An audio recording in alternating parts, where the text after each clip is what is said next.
Hello မင်္ဂလာပါဒီတစ်ခေါက်ဆိုရင်ဖြင့်ကျွန်တော်တို့ပေါ့နော်ဒီ Excel တန်းရောက်ပြီပေါ့နော်ကျွန်တော် Excel တန်းမှာ Excel နဲ့ဆိုင်တဲ့လေ့ကျင့်ခန်းလေးတွေကိုကျွန်တော်ရှင်းပြတော့မှာဖြစ်ပါတယ် Excel မှာကျွန်တော် course မှာတော့ဒီမှာပြထားတယ်အဲ့ဒီထဲကမှာကျွန်တော်ပြောချင်တာကပေါ့နော်ဒီထဲမှာဆရာပြောချင်တာက Excel မှာသူကဘာနေနဲ့စောက်ထားလဲဆိုတော့ column တွေ row တွေနဲ့တိစောက်ထားတယ်ဇယားတစ်ခုဖြစ်လာတယ်ပေါ့နော်ဇယားတစ်ခုရယ် table တစ်ခုရယ်လို့ဖြစ်လာလို့ရှိရင်တွက်ချက်မှုတွေပါတော့မယ်ဆိုရင် column ပါရမယ် row ပါရမယ်အဲ့ဒီမှာပြီးတော့ဒီမှာ sheet တွေလည်းပါတယ်ပေါ့နော် okay ဒါကျွန်တော် Excel ကိုအပြင်ပိုင်းနေနဲ့ရိုးရိုးလေးကြည့်လိုက်တာပြီးတော့ book 1ပထမဦးဆုံးအနေနဲ့ကျွန်တော်ဒီမှာပေါ့နော်ဆရာအနေနဲ့ဒီမှာ Excel ခါမှာပြောချင်တာဒီ naming ပေါ့နော်အမည်ခေါ်ဝေါ်ခြင်းအကြောင်းလေးကိုရှင်းပြချင်တယ်ဒီမှာ column ဆိုရင် column တွေမှာနာမည်ရှိတယ်သူ့နာမည်က column တွေကိုနာမည်ပေးတာက A B C D ပေါ့နော် A B C D E F G ပြီးရင် row တွေကသူ့နာမည်ဘယ်လိုပေးလဲဆိုရင်ပြင်1 2 3 4လို့ပေးပါတယ်ပြီးရင် column ရဲ့ row ရဲ့စုံမှတ်မှာဒီမှာဆိုကျွန်တော်ဆဲကွက်လေးတွေရှိပါတယ်ဒီဆဲကွက်တွေမှာလည်းနာမည်လေးတွေရှိတယ်ဒီဆဲကွက်ရဲ့နာမည်ကကျွန်တော်တို့ D3 ဒီဆဲကွက်ရဲ့နာမည်က A1 ပေါ့နော် okay ဒီဆဲကွက်လေးရဲ့နာမည်က H6 ပေါ့နော် H6 လို့ခေါ်တယ်ဒီဆဲကွက်လေးရဲ့နာမည်ကခေါ်ကြည့်အောင် G12 ပေါ့နော်ဆဲကွက်တိုင်းမှာနာမည်ရှိတယ်ပြီးတော့ဒီမှာတတိထားမိတာလေးတစ်ခုတွေ့ရပါလိမ့်မယ်ဒီမှာ name box ကလိမနစ်ပဲသူ့ပေါ်နာမည်ခေါက်လိုက်သူ့နာမည်က name box တဲ့သူနာမည်စိတ်ကွက်တည်းရဲ့နာမည်ကို auto ပြောင်းပေးပါတယ်ကလစ်ပေးလိုက်လို့ရှိရင်ဘယ်စိတ်ကွက်ပေါ်ရောက်နေတယ်လဲဆိုတော့နာမည်လေးကို auto ပြောင်းပေးပါတယ်ပြီးတော့ဒီဘက်ကဒီပါလေ formula bar ပုံတင်နည်းပါပါเนาะတွက်ချက်မှုပုံတင်နည်းအားလုံးကိုဒီမှာပြပေးတယ်ပြီးတော့ကျွန်တော်တို့ဒီအခုဒီမှာ sheet လေးတွေရှိတယ် sheet 1 sheet 2 sheet 3 sheet 4ပေါ့နော် column ရယ် row ရယ်နာမည်လေးတွေတည်ပြီးတော့ပေါင်းလို့ရှိရင်ထွက်လာတယ် column နဲ့ row နဲ့ပေါင်းလို့ရှိရင်ထွက်လာတယ် sequence လေးတွေရဲ့နာမည်လေးတွေလည်းခေါ်တတ်ပြီးလို့ရှိရင်ဖြင့်ဒီမှာ sheet sequence တွေပြန်ပေါင်းလို့ရှိရင်ဒီမှာ sheet တွေပြန်ဖြစ်လာပါတယ် sheet 1 sheet 2 sheet 3 sheet 4 sheet တွေဒီနာမည်လေးတွေလည်းတည်ပြီးတော့ဒီ sheet လေးတွေပေါင်းလို့ရှိရင်ကျွန်တော်တို့ဒီမှာbook 1ဆိုရတဲ့ Excel file တခုကြီးထပ်ပေါ်လာပါတယ် okay ဒါဒီကျွန်တော်တို့ရဲ့နာမည်ပေးခြင်းပေါ့နော်ပြန်ခြုံကြည့်ရအောင် column တွေကို A B C D နဲ့နာမည်ပေးတယ် row တွေကို 1 2 3 4နာမည်ပေးပါတယ်ပြီးတော့ cell တွေပေါင်းလာဒီ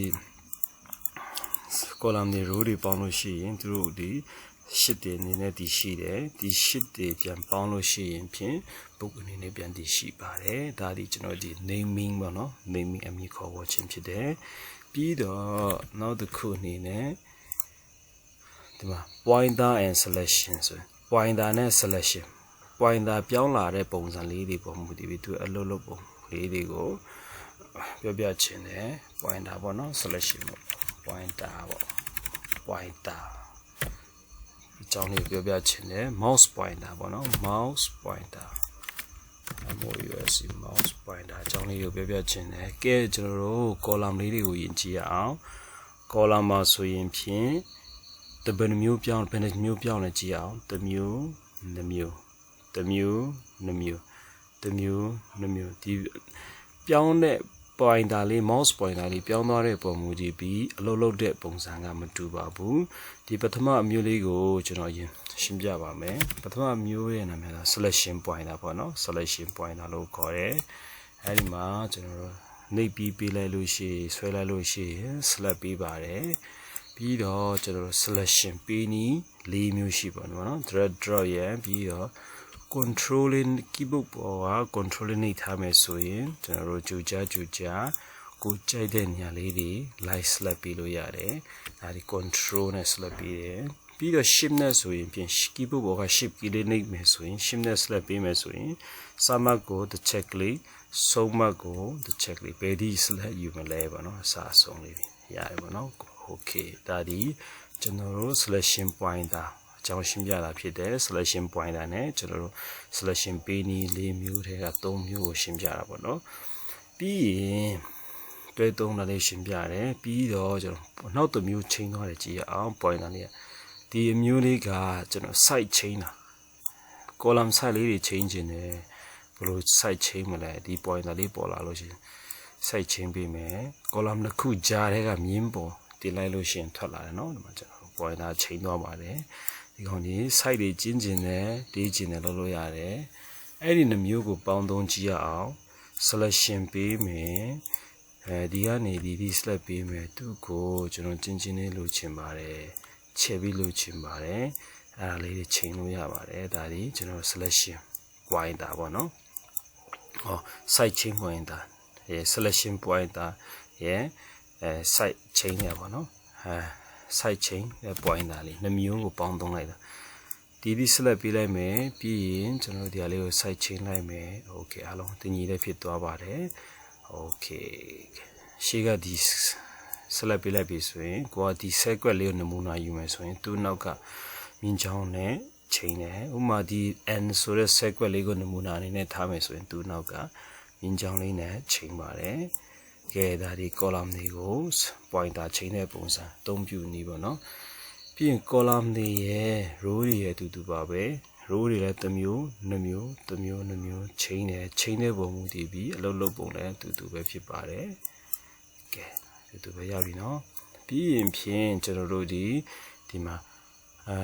cell ပေါ်မှာ pointer ဘယ်မျိုးချိန်နေကြည့်ရအောင်တစ်မျိုးနှစ်မျိုးသုံးမျိုးတစ်မျိုးနှစ်မျိုးသုံးမျိုးချိန်ပါတယ်တစ်မျိုးနှစ်မျိုးသုံးမျိုးဒီအမျိုးပေါ်မူတည်ပြီးသူအလုပ်လုပ်ပုံကွာတယ်ပထမတစ်ခုဒီ selection pointer ဖြစ်တယ်ဒီမျိုးတစ်မျိုးနှစ်မျိုးသုံးမျိုးပေါ့နော်ဒီတစ်ခုဒီ selection pointer ဖြစ်တယ်ပြီးတော့နောက်တစ်မျိုးဒီ move pointer နေရာရွှေ့တာပေါ့နော်နေရာရွှေ့တဲ့ pointer လေးဖြစ်ပါတယ်ဟိုမှာဒီမှာကျွန်တော်တို့တိဆိုတဲ့ကဏ္ဍလေးရိုက်ထည့်ထားမယ်ဆိုရင်သူ့ကိုဒီမှာနေရာရွှေ့လိုက်မယ်ဆိုရင်ကိုယ်ပဲကိုတွားချင်တယ်လေဒါဒီနေရာရွှေ့ပြီးတယ်ပေါ့နော် move pointer ပြီးတော့အောက်မှာနောက်တစ်ခုဒီ increment ဒီ pointer လေးဒီ increment ဆွဲလိုက်ရင်ကျလာပါတယ်ဥပမာကိုကဒီမှာနှစ်လို့ရိုက်ထည့်ထားမယ်ဆိုရင်ဆွဲလိုက်နှစ်ဒီကျလာတယ်သုံးလို့ရိုက်ထည့်ထားလို့ရှိရင်3လို့ကျလာတယ်ကိုကခဏလေးတွေတိုးလာလို့ချင်တယ်ဆိုရင်တီးရိုက်မယ်နောက်တစ်ခွက်မှာနှစ်ရိုက်မယ်ပြီးအဲ့နှစ်ခုကို select ပေးတိုးလာပါတယ်ဒီမှာနှစ်6 8 10ပြစ်ချင်တယ်ဆိုရင် select ပေးဆွဲချလိုက်လို့ရှိရင်တိုးလာပါတယ်9 10လို့ချင်တယ်10အန်ဒါကော select ပေးဆွဲချလို့ရှိရင်သူကတိုးလာပါတယ်ဒါဒီကျွန်တော်တို့ increment pointer ပေါ့နော်တိုးလာတဲ့ pointer okay ဒါကျွန်တော်တို့အခုပြောသားတာတွေဒီ naming ရဲ့ pointer ရဲ့အကြောင်းနှမျိုးကိုပြောသွားခြင်းဖြစ်ပါတယ်အားလုံးပဲအဆင်ပြေမယ်လို့မျှော်လင့်နေအားလုံးကိုကျေးဇူးတင်ပါတယ်